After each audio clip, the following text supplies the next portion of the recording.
Irish Online Network. Go Irish.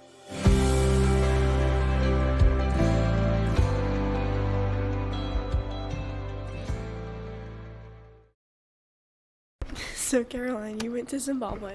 Yes. When was that? When? It was over the summer in July and June. How was your trip to Zimbabwe?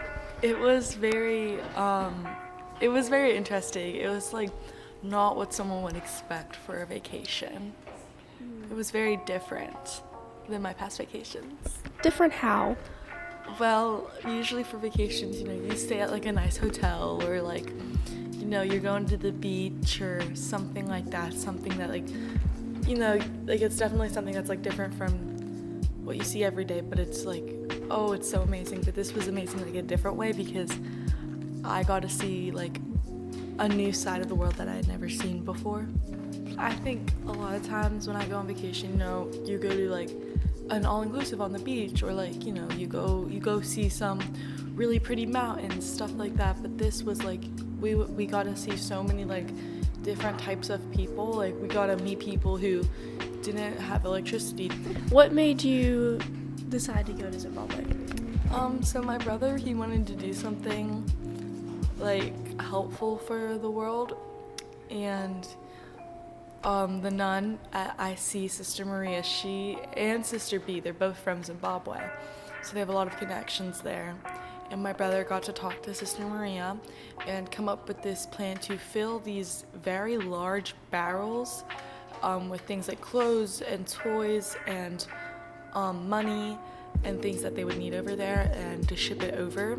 So my brother ended up raising a lot of money throughout like the church and the school, and he got to send out a lot of he got so many donations for clothing and got to send it all out there. I think we ended up sending over 10 barrels, and we ended up deciding to go take a trip to see all of the people who the barrels went to and do more good.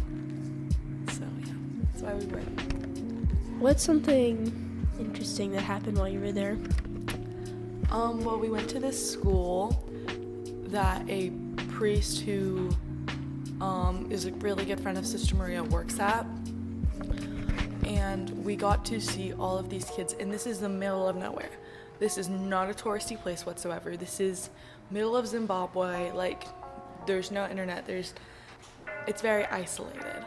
So we got to go to this school, and it was their sports day, so everybody, the whole school was outside, and they were all playing a bunch of different sports, and like we got to play all these sports with them and hang out with them, and like it was very cool. And like we got to learn how to play some fun sports like netball, and yeah, it's pretty cool.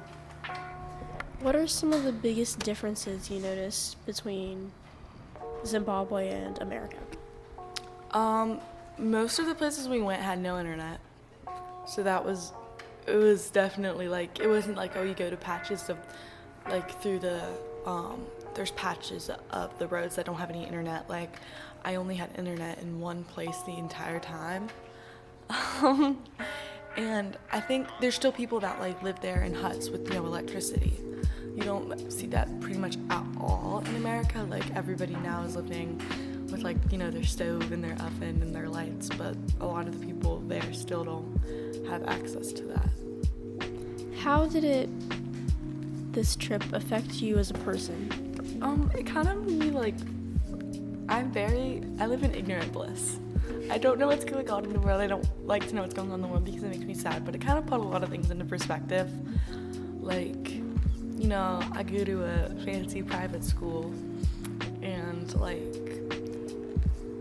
I have a pretty good life. So like seeing all of these people who like, you have to pay to go to school there no matter what's like school, whether it's public or private or boarding, you have to pay to go to school. So seeing the amount of people that just couldn't afford to go to school, like I feel like that put a lot of things in perspective. Like seeing all of these people who were like, just a lot of people there don't have cars, so seeing all these people just like walking everywhere, it was very like, it opened my eyes into like the reality. That's wonderful. That's all I have for you today. So thank you. Thank you.